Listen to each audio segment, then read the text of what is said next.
India की number 1 choice Bharat matrimony.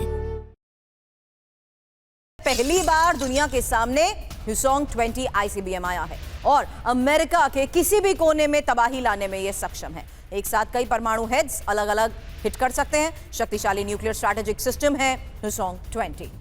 तो north Korea की अमेरिका को यह वार्निंग, क्योंकि पहली बार दुनिया के सामने ह्यूसोंग 20 न्यूक्लियर आईसीबीएम को लेकर एक खबर है और ह्यूसोंग 20 आईसीबीएम अमेरिका के कई हिस्सों तक मार कर सकती है। हालांकि निर्माण में कार्बन फाइबर का उपयोग, अधिक शक्तिशाली और हल्का, इसकी रेंज 15,000 किलोमीटर है। अमेरिका के किसी भी कोने को यह कवर कर सकता है। मल्टीपल और independently targetable re entry vehicles ले जाने में यह सक्षम है, यानी एक मिसाइल से कई न्यूक्लियर हेड्स और अलग अलग टारगेट्स ये हिट कर सकता है। आसान लॉन्चिंग, क्योंकि मोबाइल लॉन्चिंग से ये लॉन्च हो सकता है, जो छिपना भी आसान। हालांकि एक और सवाल अशोक सज्जनहार सर, अब जिस तरीके से नॉर्थ कोरिया की इन तैयारियों को लेकर अभी तक दावे होते हैं, आज सीधे अमेरिका को वार्निंग देने का मतलब क्या है सर?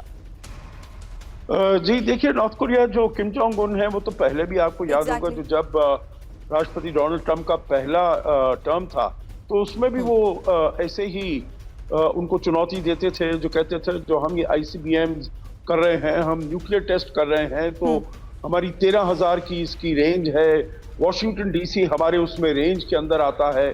तो वो अपना लेवरेज बढ़ाने के लिए, अपना ज्यादा ये बताने के लिए जो हमारे में भी बहुत सक्षमता है, शक्ति है, यही करने के लिए वो अपना प्रयास कर रहे हैं, जिससे कि उनके ऊपर जो सैंक्शंस लगाए गए हैं, अमेरिका ने सैंक्शंस लगाए हैं, उसमें थोड़ी कमी आए और इसीलिए वो अपना मसल फ्लेक्सिंग कर रहे हैं।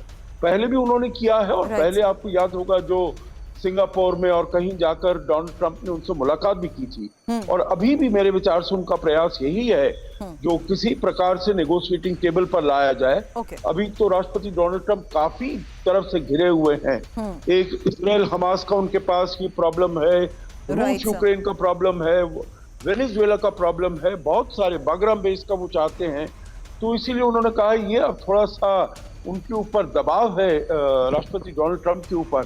तो अगर ये यहाँ से चेतावनी देते हैं, he'll be able to get him to the negotiating table और अपने लिए कुछ वो वहां से पॉजिटिव रिजल्ट्स निकाल सके। ओके सर, लेकिन अभी अब साउथ चाइना सी में फिलिपिन और चीनी शिप में टक्कर को लेकर एक लेटेस्ट न्यूज है, जहां थितु द्वीप के पास चीन फिलिपिन शिप में टक्कर और चीनी कोस्ट गार्ड और फिलिपिन मछुआरे की शिप में टक्कर को लेकर खबर। चीनी जहाज ने वाटर कैनन का इस्तेमाल किया, फिलिपिन ने कूटनीतिक कार्रवाई का भरोसा भी दिया है। फिलहाल ये तस्वीर भी आपके सामने।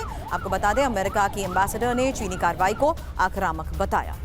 उसी वक्त की तस्वीर भी आपके सामने है, जहां खबर आई कि किस तरीके से चीनी कोस्ट गार्ड और फिलिपिन मछुआरे के शिप में टक्कर हुई है। थितु द्वीप के पास चीन फिलिपिन शिप में टक्कर।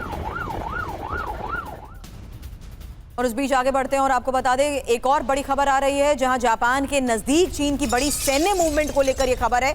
मियाको स्ट्रेट से गुजरे चीन के मिसाइल डिस्ट्रॉयर ईस्ट चाइना सी की ओर बढ़े 3052D क्लास डिस्ट्रॉयर, एक साथ 64 मिसाइलें दाग सकता है चीन का ये डिस्ट्रॉयर।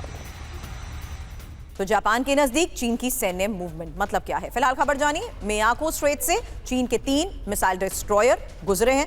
पूर्वी चीन सागर की ओर चीन के डिस्ट्रॉयर्स की मूवमेंट को लेकर यह खबर है। हर एक डिस्ट्रॉयर में 64 मिसाइल लॉन्च करने की क्षमता है। हालांकि इसी इलाके में जापान और अमेरिका की सैन्य तैनाती भी है। ओकिनावा द्वीप में करीब 54,000 अमेरिकी सैनिक तैनात हैं। इंडिया की नंबर 1 चॉइस भारत मैट्रिमनी।